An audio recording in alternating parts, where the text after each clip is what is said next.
All right, recording started. All right, welcome everybody to the second Wifcon podcast. I'm Don Mansfield. I'm joined by Ralph Nash from George Washington University Law School, author of Formation of Government Contracts, Administration of Government Contracts. Jim Nagle, author of A History of Government Contracting, co-author of Administration of Government Contracting. Vern Edwards, owner of the FAR Bootcamp, also the author of the Source Selection Answer Book and a contributor to the Nash and Sabinic Report. And since we last met, we've had some progress on this. We have a name now, Revolutionary FAR Overhaul. And we have a memo that was issued by OMB on May 2nd. So let me bring that up for everyone to look at. So this talks about the executive order that we discussed last time. And then it talks about how this executive order is going to be implemented. So I'm going to skip down here to this paragraph. And it talks about how OFPP is going to lead this revolutionary FAR overhaul. I think they want RFO to stick. So maybe we'll try RFO. It says the FAR will be refocused on its statutory roots. Most non-statutory regulations will be replaced with OFPP-endorsed buying guides that highlight proven innovative buying techniques for different phases of the acquisition life cycle, as well as solutions and manageable procurement pathways for different types of common goods and services recognized by category management. I got lost halfway through that sentence. I don't know about you guys. The streamlined FAR and buying guides, which will collectively be referred to as the Strategic Acquisition Guidance. So I guess we'll be saying SAG, and will increasingly leverage technology over time and will provide a common sense, authoritative foundation for nimble response and delivery of mission capability. And then they have kind of a plan of action here. So this is our construct. We've got the streamlined FAR, the buying guides, all underlying common sense. And then we have these steps, Revolutionary FAR Oversight website. I think that was supposed to say overhaul. Revolutionary FAR Overhaul website. That's up. I'll show you that in a minute. Federal acquisition deregulation.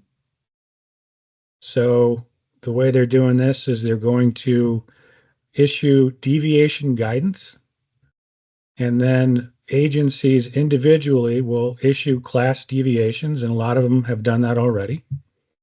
We already have our deviation guidance for FAR Parts 1, 10, and 34. And then next step will be formal rulemaking. So we'll see, I guess, the results of the original deviations and the feedback in the formal rulemaking. And then at the same time, agencies are supposed to do the same thing with their supplements. And we'll get these buying guides, step 3. And then testing. So they'll test these new innovative techniques. They will also get training from FAI and DAU. And looks like our agency action plan by May 1st, identify the most senior procurement official to serve as the agency point of contact. I assume that's happened. That hasn't been publicized. Generally issue individual or class deviations to implement the FAR Council's deregulated coverage within 30 days after the Council releases its model deviation text. Some people have done that, and then submit quarterly reports, conduct tests and deviations, and that is the end of the memo. So just to show you what we have on this Revolutionary FAR Overhaul website. So here we have our completed part so far. We have FAR Part 1, and these are the agencies that have issued deviations. FAR Part 10, these are the agencies issuing deviations. 34, 52. So there's the progress so far. And then if we want to see what the deviation guidance looks like, we can click there, and this is what it looks like. So that's where we are. Ralph, let me go to you first. What is your reaction to this progress? Well, I think the first question is, which revolution are they talking about?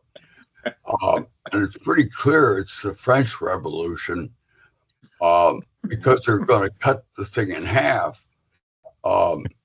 There's one big difference, though. The guillotine was really fast, and this is not going to be fast. The guidance seemed to say that they're going to take through the end of 2026. So we've got a year and a half to go. Now, if we look at Part 10 that they put out, that gives you a pretty good idea of what the FAR is going to look like. It's very short. It basically says you got to do market research, and you've got to think about commercial products and services, period.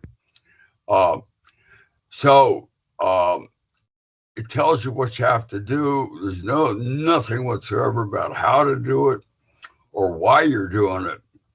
It's bare bones. And I think that's the way the FAR is going to look. So my focus is on the buying guides, because that is the make or break. If these buying guides could actually be written to do what you just read, Don, that would be revolutionary. The body would come to life. So what do we know about buying guides? Well, I just wrote up the new one, the intellectual property guide that was put out by OSC a couple of months ago. That one's quite good, actually. Yeah, I thought that was good. Yeah. Which one was that? DOD came up with an intellectual property guide. Intellectual property guide. It's 81 pages long. It's got some good stuff in it.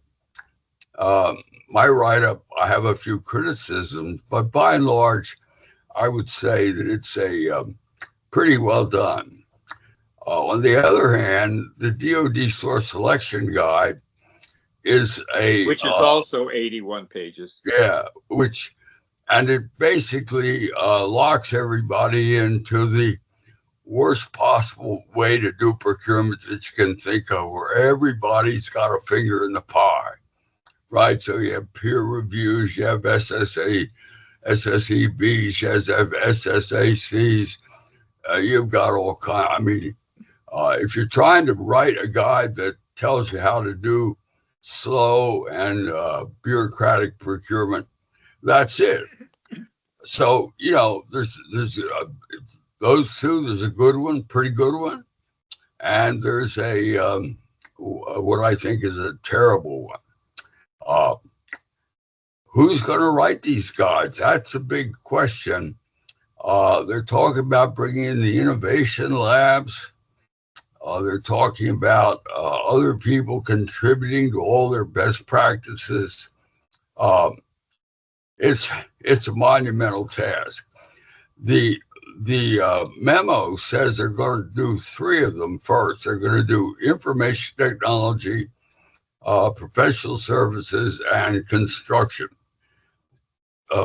Now, information technology and professional services are probably the two toughest guides they have. So that's going to be a real challenge. Why anybody would write a guide on construction, I have no idea. I mean, there's only two agencies doing major construction, the Corps of engineers and the Navy Facilities Engineering Command, and they're not going to change their ways. Whatever they put in this guide, and I don't know who's going to write it, but that's, to me, that's a waste of time. They know how to buy construction. Jim can comment on this, but I don't think OFPP is going to teach them anything about how to buy construction. But anyway, my overall take is that the project makes or breaks on the guides. If they can actually turn out the guides that they say they're going to turn out, this might be a great project. If they can't, it's a total disaster. And that's where I end up. Let me pass it on to, I guess Jim is our next commentator, right? Yes, Yeah. I think so. Well, Yeah, I we're pretty trying much to clear the decks of the lawyers before we get down to. But after the lawyers speak, what need have we of the rest of you? I agree with everything Ralph said. On our last podcast, I was one of the more optimistic ones. I'm much more concerned now. We've all looked at what they've done with FAR Parts 1, 10, and 34, and they've really cut out a lot, which is not necessarily a bad thing. But those were the three easy parts. Those parts are not exactly hotbeds of litigation. You don't see too many cases litigating about certain wording in FAR Part 1 or FAR Part 34 or so. Those three parts combined have only 6 provisions or clauses. So those are relatively easy to do. It's going to get much more problematic when you go into FAR Part 15, 31 on cost principles and procedures, FAR Part 49. Those will be really problematic. And that's where I fully agree with Ralph. From what we've seen so far, it's going to be the buying guides that are going to be the real problem. And we've got no idea yet how much of the existing FAR that people, for better or worse, have gotten used to, how much of that is going to translate into the buying guides. Buying guides do not have the force and effect of law. It'll be interesting to see what language they use. I assume there's not going to be any shalls and shall nots in the buying guides. There'll be should and may, and I think a lot of times they will probably say, this is just a guide, you can use it or not use it as you will. And that brings up a concern that I had in the first podcast. One of the main goals, if not the main goal of the FAR, was to make buying practices uniform, so that if someone was selling to the Army or the Agriculture Department, it was a no-brainer. It was going to be the same clauses, the same procedures, with some fairly minor variations. But now, I was stunned when I look at the deviations that have been granted so far, not just from GSA, Department of Commerce, Department of Labor, Securities and Exchange Commission, Consumer Product Safety Commission. If all of these various agencies have their own deviations from the FAR for the short term, and some of them I'm sure will lapse into the longer term, it is going to be exceedingly difficult for a lot of businesses, a lot of small businesses, to master more than 2 or 3 different agency customers. So I'm not as optimistic as I once was. Cutting down the FAR, certainly we all can see that, but these buying guides, they're going to make or break this project. And with that, I'm sorry, Don. Were there differences in the deviations, or did they just adopt what was issued wholesale? I didn't study all of them in detail. They each tried to put their own fingerprint on it, but I think they're still primarily focusing on, we will accept that. But we haven't heard from DOD yet. Yeah. And DOD DOD has never played well in the procurement playground with the rest of the buyers. So we'll see how all this goes. And they won't play this game either. I mean, after all, they're an independent dinosaur. They don't march with the rest of them. Yeah. Vern, you're up. You all know what I think. This is a fool's errand, a complete waste of time. And I don't blame President Trump. I blame the people who advised him on this. I don't think President Trump could have cared less about this problem. But I know of the people who advised him, and this came from them. And it's dumb. It's a complete waste of time and energy. I quote Admiral Hyman Rickover, one of the most successful program managers in the history of this country, who said, organizations and rules don't get things done. People get things done. And that's exactly right. They need, if they had devoted this much time and energy to developing a decent curriculum for training contract specialists and contracting officers, it would have been much more worthwhile than this absolutely absurd project that they've cobbled together. But I don't blame the people on the project, because they got an order from the president, and if they don't follow it, they all may be out of work in a week or two. That's why they're doing the stupid deviation route, is they're trying to comply with the requirement to get it done in a big hurry. It's absurd. So far, all you've seen is the low-hanging fruit, right? Part 10. Why not just throw the whole darn thing out? It's perfectly useless. Part 34.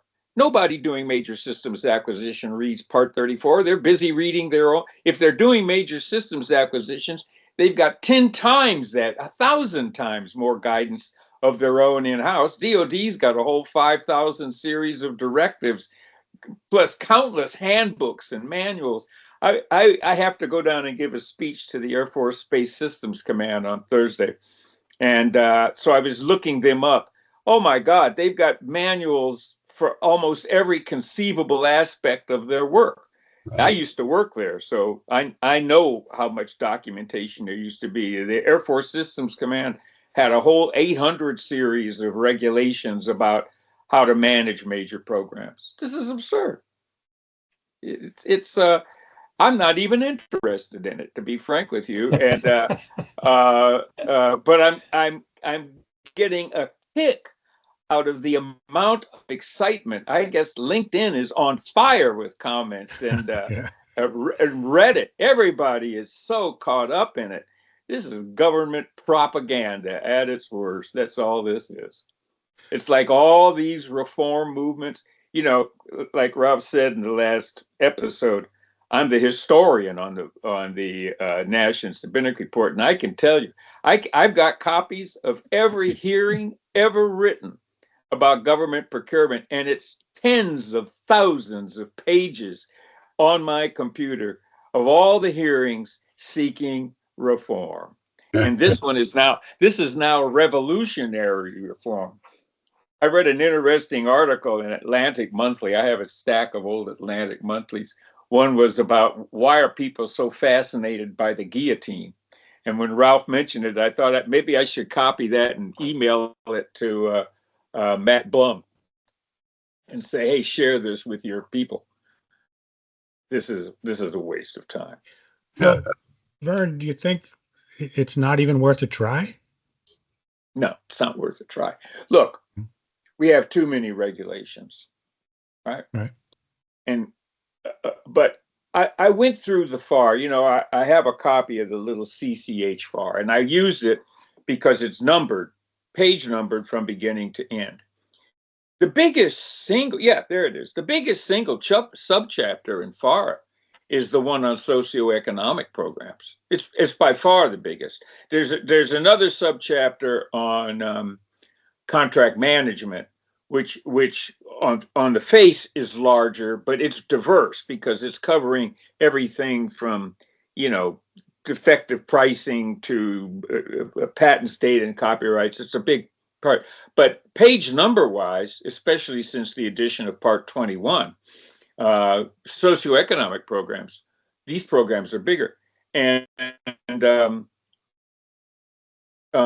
don't know what they're going to do with that. If they provide links to the agencies who actually control each of these programs, now you'll have people trying to go from the FAR to these other agencies and reading a completely different writing style. If you look at the small business regulations, it's written in a very different style than the FAR. Same with Department of Labor regulation. The small business regulations is actually in the Q&A style, Right. which I find kind of interesting. Right. But the big problem with FAR, and I've got empirical evidence to show it, and Don, you know, Jim, you know, is people can't read it.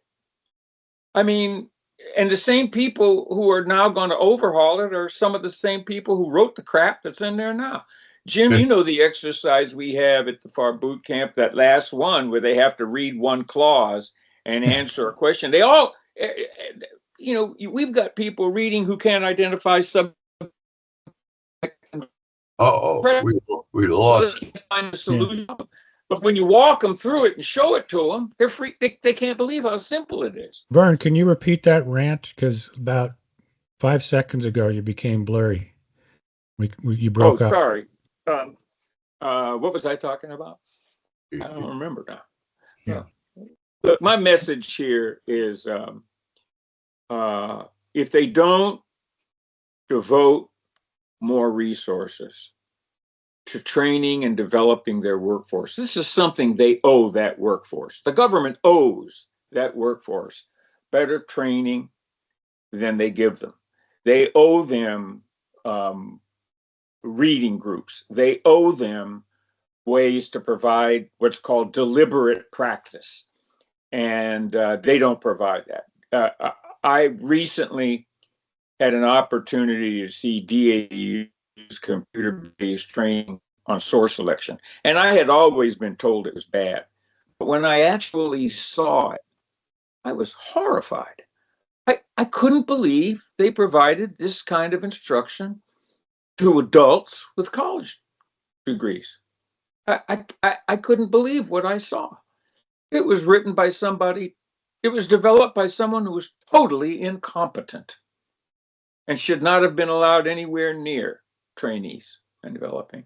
So I just want to be blunt about all this. The president, I think, you know, it's the same story when the FAA back in the 1990s said, the reason we can't upgrade the air traffic control system is the FAR. And the GAO told Congress that's not true. The FAR is not the problem for them. Well, today I listened to a radio broadcast explaining the situation at the Newark airport. And the reporter who was interviewing the former head of the FAA and the person currently in charge of this problem, you could hear her almost, how did you ever allow it to get this way? How did it come to be this way? And they wrote a good reg. I was part of. They wrote that reg is crap. Ralph. Yeah. Well, and I'll tell you in private how I know that. I mean, that reg is crap. A lot of it's nothing but the FAR refarred, and the AMC system they call it. Yeah. I mean, we've got people who refuse to do any more work for the FAA because it was so dumb. So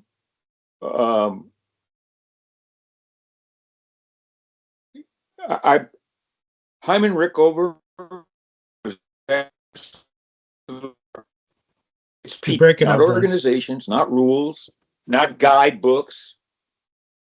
That's it. If I could just add one thing, Don, in the 3 parts that have been done, I did think the result was better written. I was able to follow it better than the original FAR, which they are planning to replace. Yeah, I agree with that. They might have AI helping them convert what's there to plain language, but I agree. Some of the wording's easier to follow, more active voice. And I've got no problems with them using AI as the initial step, as long as they then have very knowledgeable, experienced people go through and make sure that AI is not throwing out the word terminate and replacing it with a two-syllable word, cancel. Because, big difference between canceling a contract and terminating one. Right. But I'll shut up now. So I got go a ahead, call just to support Vern. I got a call from a lawyer here in town that asked me if I wanted to join a group to comment on the final reg when it was issued. And I told him, I won't waste my time on that. I mean, this project is set in stone. And the only reason to comment is to slow it down. I mean, if people bombard the FAR Council with 1,000 comments on step 2 here, they'll obviously slow the project down in terms of getting the final product. But the final product, we already know what the final product's going to look like. And it's going to be stripped down. It'll tell you what you have to do. It will give you zero guidance.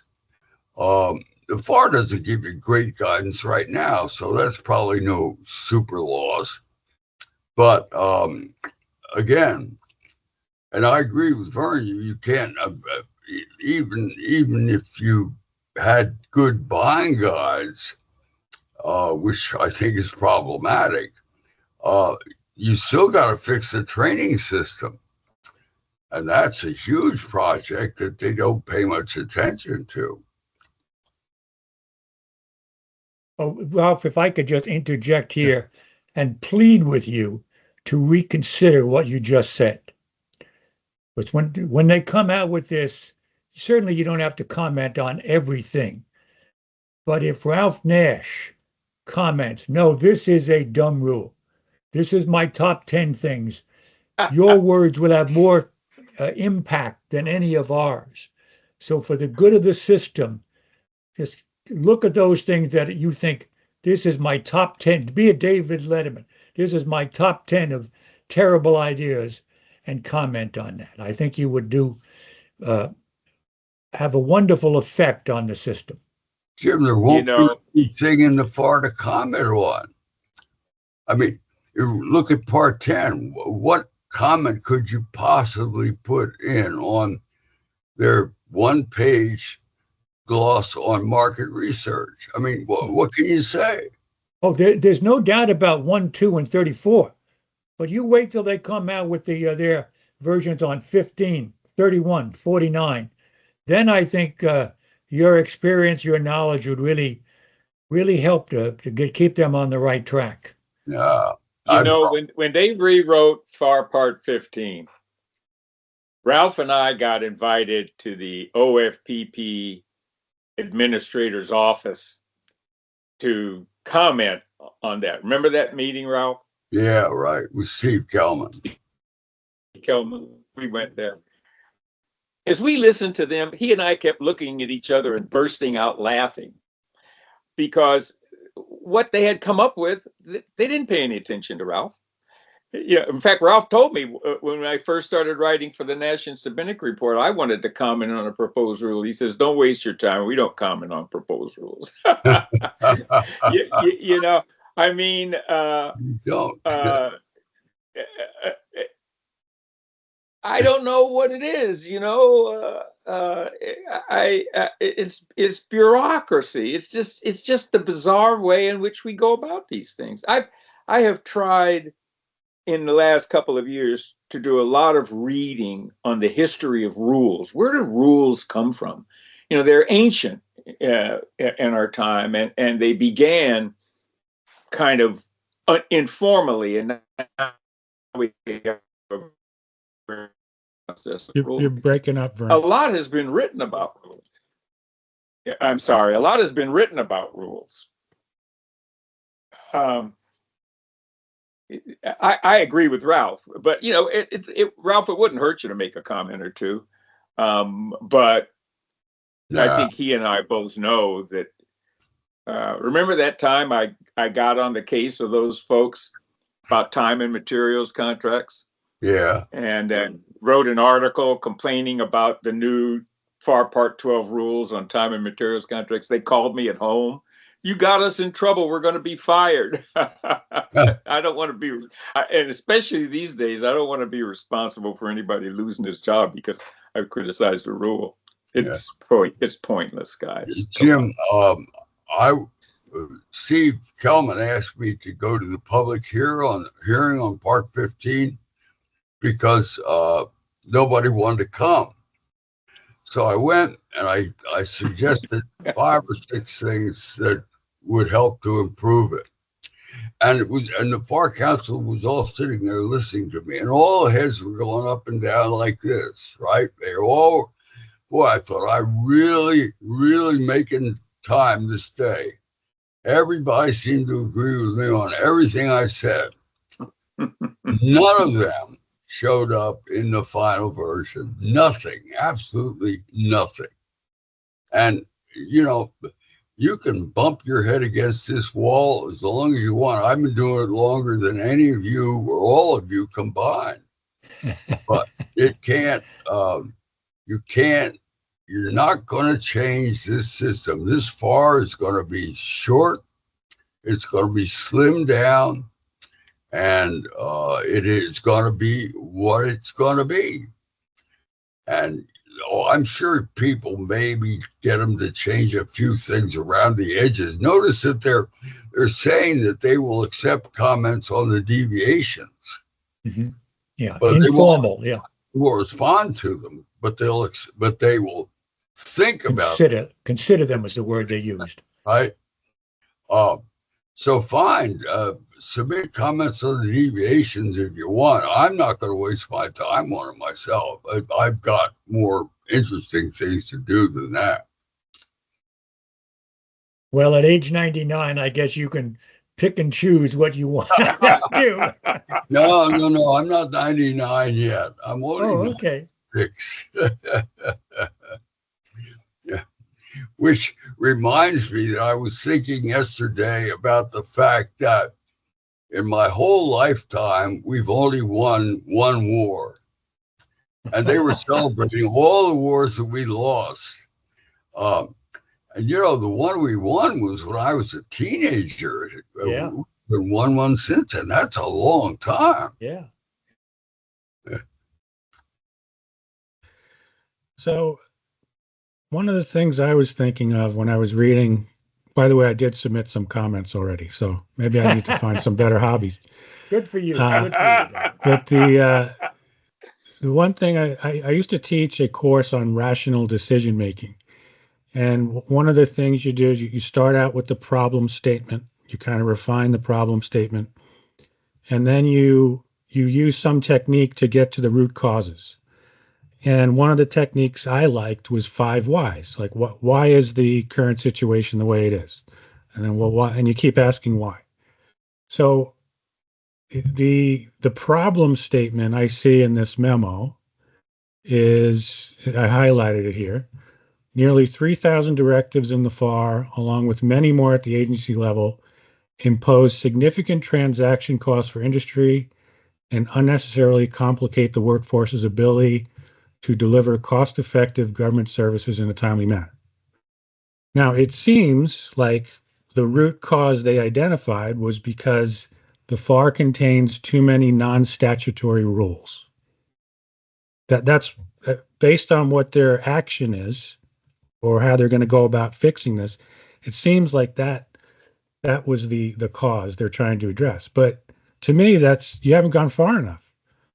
Why does it contain so many non-statutory rules? It is nonsense, in my view. The FAR doesn't make anybody do bad procurement. Like Vern said, it's the people that do bad procurement. I used to criticize the culture, the agency culture. When a new person comes in, what are they told? They're told, here's how we buy things, right? And just do it the way we do it, and you'll be great. But I haven't taught source selection for years now, but I used to teach it. And the way I taught it, you could issue a solicitation and award a contract, 70 days later. Under the FAR, that's no big deal. That's easy if you think about it. But how many people actually do that, right? Have you seen one recently where that happened? No.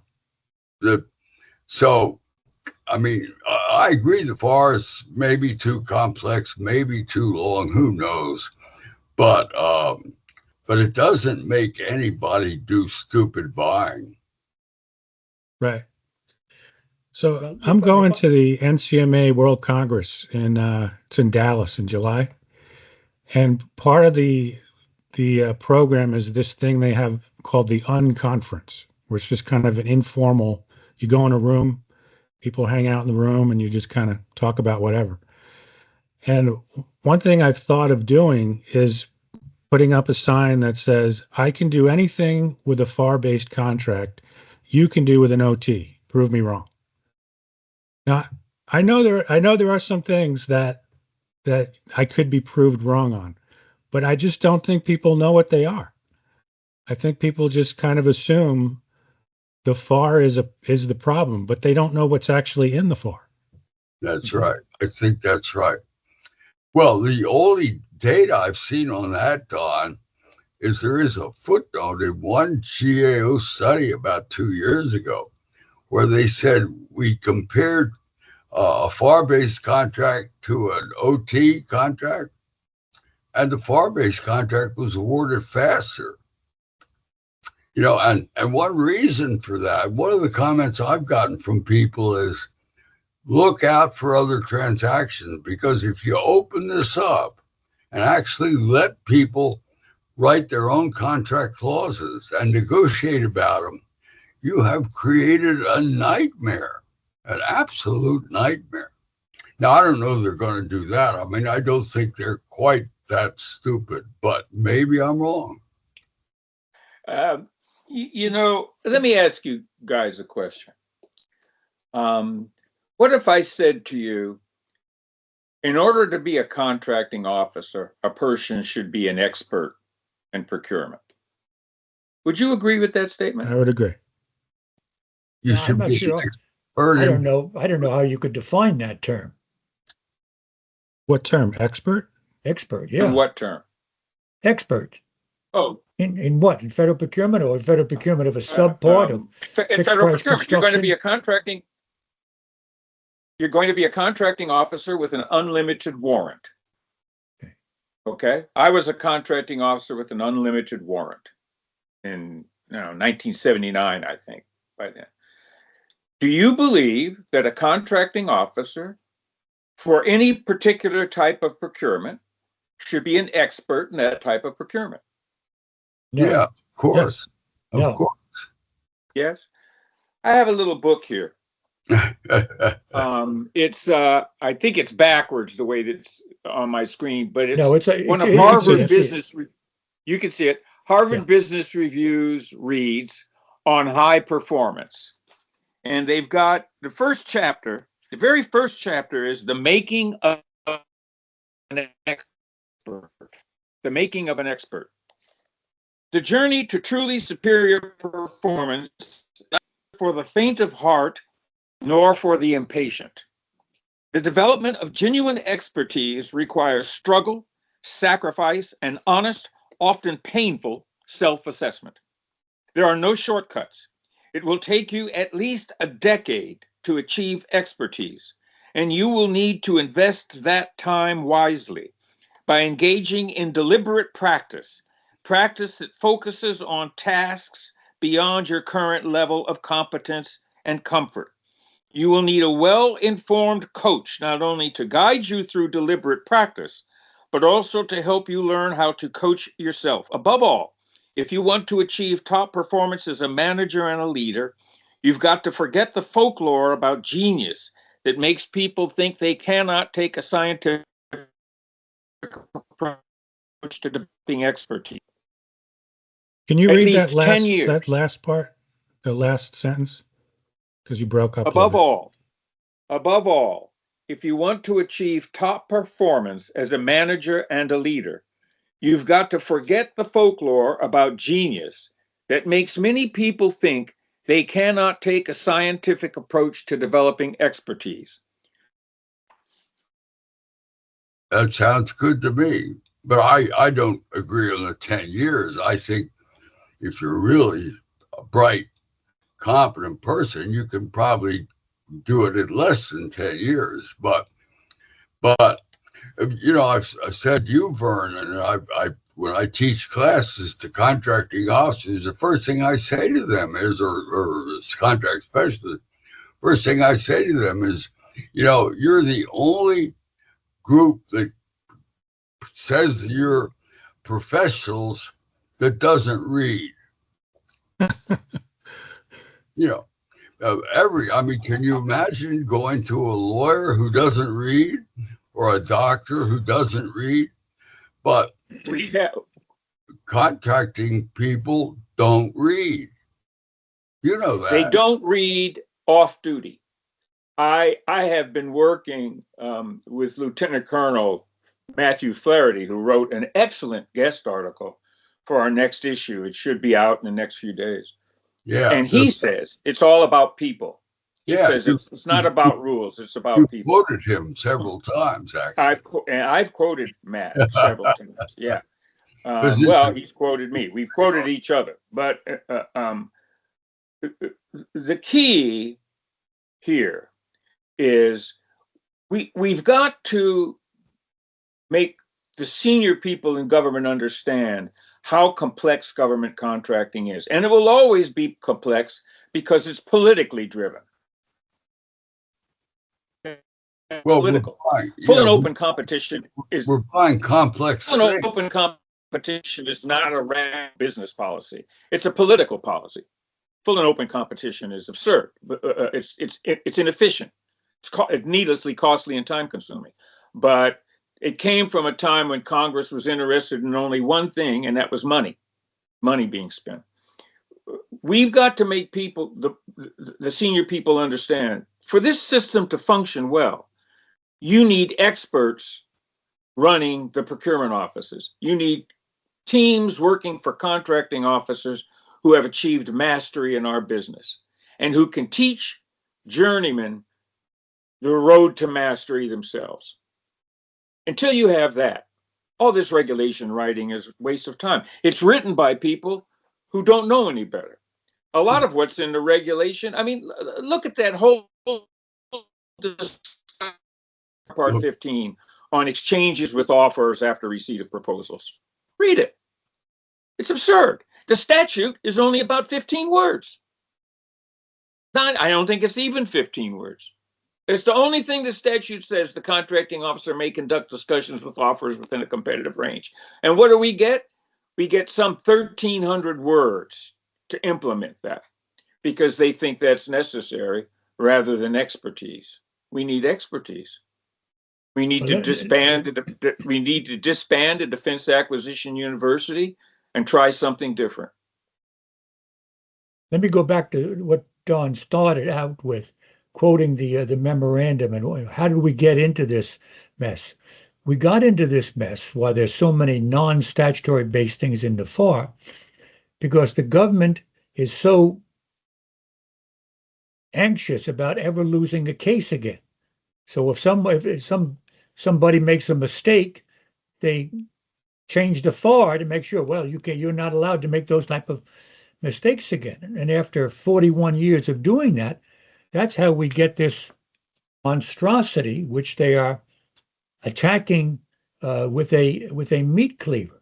If they're going to come out with a regulation, they've got to accept that there will be problems, there will be failures, in that. My prediction is that they can go all through this, and it'll be great, fine, wonderful. Let's declare victory. But then, in 12 years, there will be a scandal, okay? And then we'll start this process all over again. We've done this throughout the history of government contracting until the decision makers basically say, okay, we have to accept the fact that if you swing for the fences, everyone remembers Babe Ruth had the home run record for decades. He also had the strikeout record for decades. So we've got to be willing to accept some failures without running around with chickens with their heads cut off to come out with new regulations that plug up every conceivable screw up that somewhere some contracting officer somewhere around the globe can get themselves into. Okay, so how does that contracting officer get the message not to screw that up? By doing exactly what Ralph said. Read outside of the duty hours. Just keep apprised of what's going on, rather than have a regulation which prohibits you from ever doing something like that again, which under certain circumstances might be very prudent. Mm-hmm. Now let's be clear about something. When we're talking about reading, while obviously they have to read the FAR, it's reading outside the FAR. That is the kind of reading I'm talking about. And in this speech I'm going to give to these young people at the Space Systems Command on Thursday, I'm telling them that to achieve mastery in your business, you have to read it between 200 and 300 words a week of outside study. And that's not FAR. That's material outside the FAR that you've got to know in order to function personally. 200 to 300 pages a week. And that's not really that hard, but most people will never do it, which is one reason I'm going to tell them most of the people who pursue mastery, most people will not pursue mastery, and most of the people who do will not achieve it. Yeah, but again, Flaherty, the piece in the June issue of the report, he cites the briefing papers and he cites our report as things they ought to be reading, but then he says, but unfortunately, they're not available to most government people because they cost too much, which is true. They do. So, I mean, you know, the one thing we do, Vern, in the report is we do critical stuff. We don't write normal. We don't write this is what happened. We criticize what's going on. I use the GAO decisions and the court cases not to write up how they ruled. I look at how the contracting officer got in that predicament in the first place. And then I write up what the contracting officer did that got him there, right? That's what's important, not why they lost the case. That's fine for Jim and all the other lawyers, but I don't much give a damn about that. I'm more interested in the contracting workforce, you know, and what did they do? And some of it is shocking. I mean, one of the most shocking things is that you get one of these sustained decisions, and what have you got? You've got a contracting officer making a mistake, right? You've got the contracting officer's boss agreeing with a mistake in the first hand, and then when they get a protest, agreeing that they ought to fight to support their mistake. And you got the legal office going along with them saying, we need to go out there and fight and show how stupid we are because the GM is going to light us up, right? And going to say how stupid we are. All of those people, yeah, I mean, that's a whole chain of people who are not experts the way you're defining it, Vern. It's scary. You know, it's funny. Colonel Flaherty did complain about the lack of availability of good study materials, and and you were pointing out that why they can't afford it, because they are outrageously expensive. I mean, it's an outrage. But it occurred to me that if you just eliminated DAU's computer-based training budget, you could afford to provide everybody with a subscription to Westlaw. Well, just get rid of all those computer-based training classes that those people have produced, and you could get some quality reading material. But not only that, Vern, but there's nothing to stop them, the head of a contracting office, from buying one copy of good stuff and just passing it around the office, and then sitting down at the end of the week after everybody's read it and say, okay, now let's talk about it. Let's do some real thinking about what this is all about. On the job training, and that it's not that hard if somebody would put their mind to it, but nobody seems to care about that. Let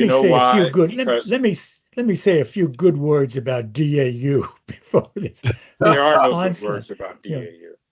DAU has come out with some wonderful products. The matrix that Don was instrumental in, their defective pricing calculator, a lot of the things they do really are very, very well done. And so I just wanted to put that in there so our viewers don't think of this as we're all dumping on DAU.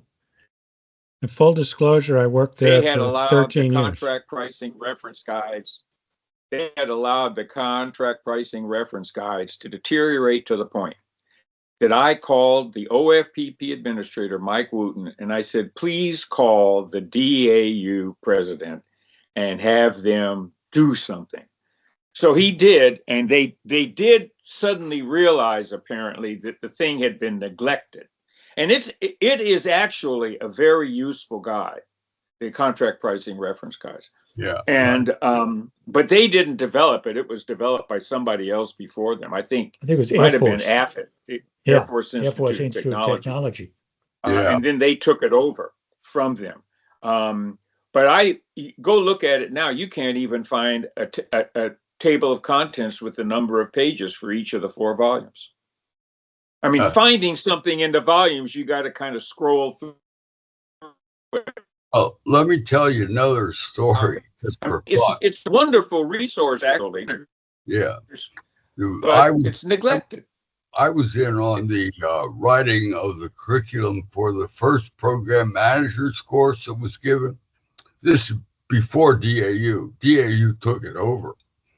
But we set that up. There were 4 of us wrote the thing, the curriculum, a 16-week course.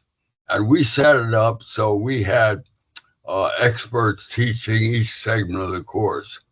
Alan Enthoven, who was a cost guy at DOD, a brilliant guy. And I taught incentive contracting. I won't say I was as smart as he was, but about half the course was taught by outsiders who were people who'd made a name for themselves in that particular thing they were teaching. We got a new commandant about 2 years after we set the course up. And the first thing he did was to kick out all the outsiders, all the experts, and have the course taught by military people who are on 3-year assignments to DAU, right? Or to the organization. At that time, it was an Air Force organization. Now, you're talking about needing experts to be contracting officers, but you need experts to be teaching contracting officers too.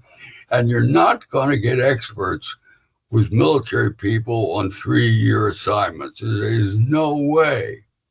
I mean, I've watched young people come into the law school, and the first 3 years is a struggle to teach the basic courses. I mean, it takes them about 3 years to begin to get on top of it.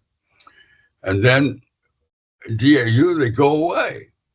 Not all of them. There are a few permanent, but how many, Don? How many of DAU instructors are military people on short-term assignments? I would say maybe 10%. 10% is all? Yeah. Well, that's not bad. Then are the other 90% experts? No. But they do have the Don, title professor. I don't want to embarrass you. I think we know the answer to that, right? So there's a wealth of good teaching materials available at for group in groups. And, you know, you can negotiate with publishers. People don't realize that, especially if you're buying in bulk. You can negotiate Right. on prices. I just didn't got a, you know, like a 60% discount on something just by negotiating with them. I think one training tool could be structured reading groups or tutored reading groups, where you have assigned readings and people sign up to do them. Small groups. They have to be small groups.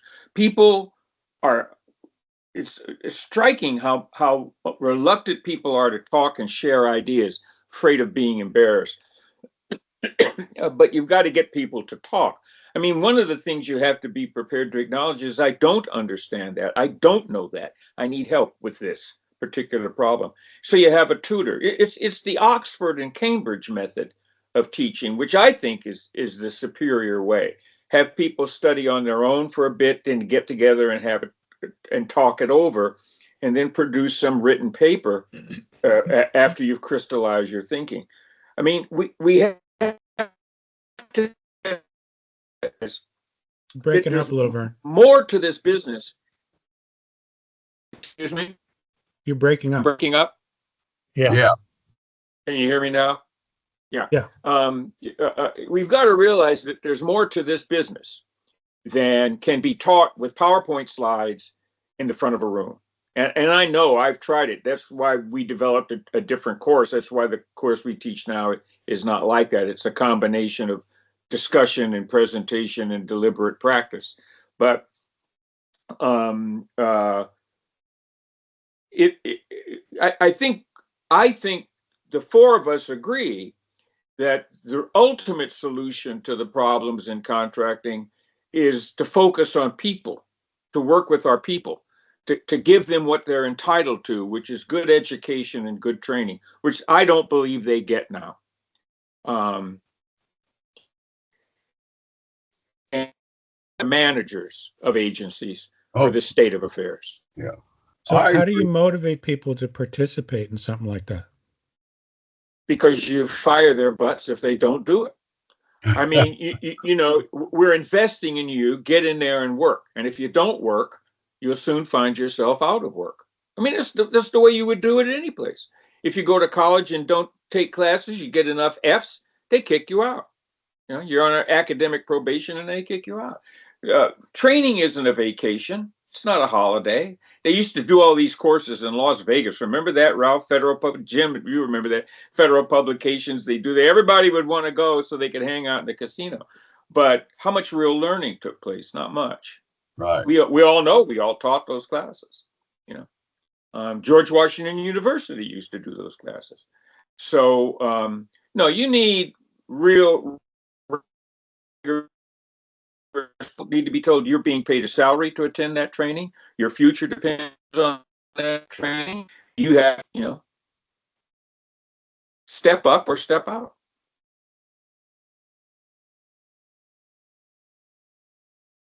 So I've always been a fan of how the actuarial field trains and develops its people. They have more testing than required courses. So at least what we did in DAU is we kind of would approach it as a design specification. Everybody takes this curriculum, you pass the curriculum, you're trained. But for actuaries, they, throughout their career, they're taking exams. It's kind of understood that part of your time working is spent preparing for future exams. And this goes throughout your whole career. It's not like, you know, the first few years and you get your certification. I've always thought that something like that would be better for contracting, where you don't tell people how to get to the competence that you desire. You just kind of assess whether they're there or not. Maybe study groups could be one way. Self-study could be another. Formal training could be another.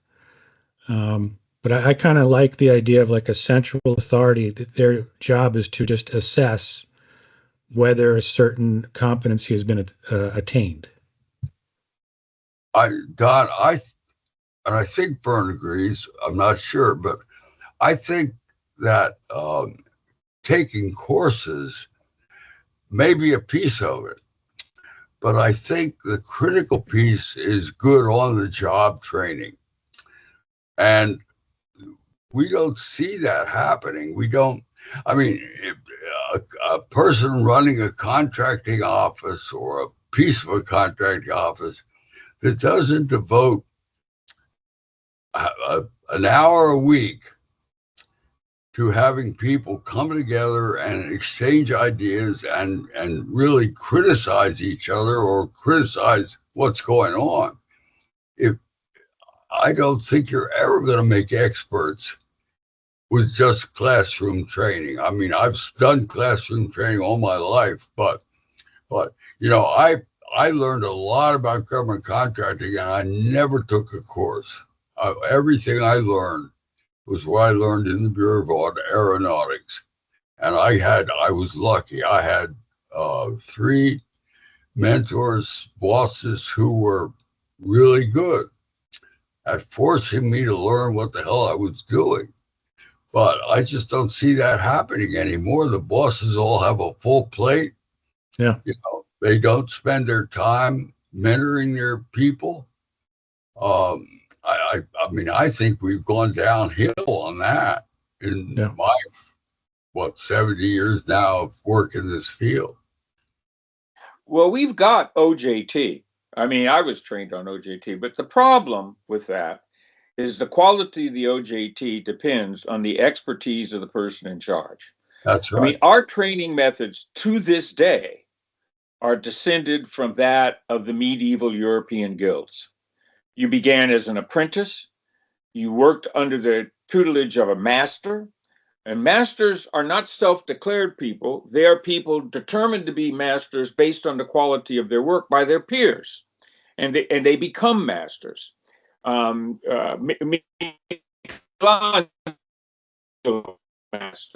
You're breaking up a little. Was a master.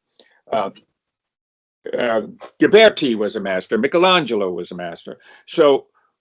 And people apprentice themselves to the masters and become journeymen. Journeymen are like contract specialists. They help the master. The master is supposed to be the contracting officer.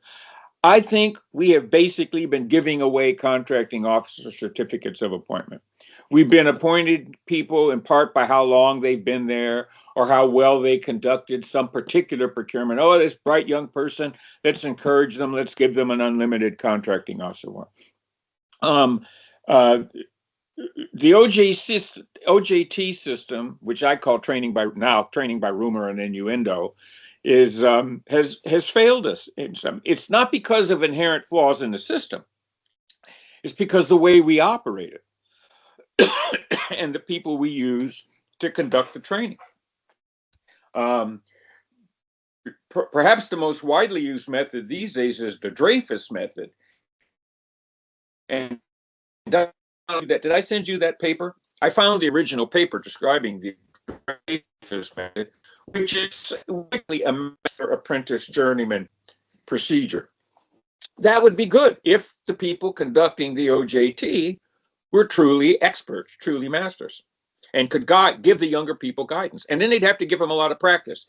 For instance, when I was a contracting officer for the Air Force, one of the common complaints of contracting officers was we never get good statements of work. They're just awful. And so we keep sending them back.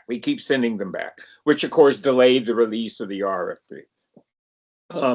And finally, I decided, well, maybe the problem is they just don't know how to write, but they can explain what they want. So I'll start writing the statements of work. Made me a very popular contracting officer, by the way. Everybody wanted to work for me because they learn how to do these things. And so you give a young person, first yourself, what is a statement of work and what should be the principles of statement of work preparation? Let's master that. Now, here's a statement of work. Judge it. How would you judge it based on those principles? Now, you rewrite it and bring it to me. Take the statement of work off and you rewrite that statement of work, contract specialist, and bring it back. Well, I'm not an engineer. I don't know how. A statement of work's not an engineering document. It's a legal document with some engineering content. You can get the engineering content from the engineer. You put it in legal document form. It's your job as the contract specialist and a would-be contracting officer. If you can't write a statement of work, you've got no business doing those kinds of procurements. That's the kind of deliberate practice we need. Right. Let me, if I may just, I'm not sure how much time we have left, Don, take us back to the FAR Revolutionary FAR Overhaul, and tell our viewers that if they're not aware of that website yet, they should check it every business day as new FAR Council things come out and new agencies come out with their deviations, and be prepared to tell the higher ups in their agencies or just to the FAR Council what makes sense, what doesn't make sense, and let them know of the problems that some of these rules will cause to industry in responding, because that seems to be the whole purpose of this overhaul, making it easier for industry to sell innovative techniques to the government. Are we summing up now? How much Yeah, time we got, Don? why don't we do that? We're past an hour. All right, well, let's let Ralph have the last word. I'll speak next. I disagree with Jim. What my advice is, don't pay a moment's attention to this. It will come out one day, and it will be what it will be at that time. Every minute you spend trying to follow this thing and speculate on what it'll be or critique it is a minute you haven't spent doing reading, which would lead you in the direction of expertise. Focus on that reading. Instead of reading this crap, go read E&R McNeil's The Many Futures of Contract, one of the most important conceptual documents ever written about the nature of contracts. Spend your time reading that. Don't read this stuff. Again, this will come out. And when it does, they'll hold seminars or they'll do briefings online to walk you through it, and you will learn it and you will practice it. But to follow it now, it's a chronicle of wasted time. My final word is I agree with Vern. I wouldn't waste any time on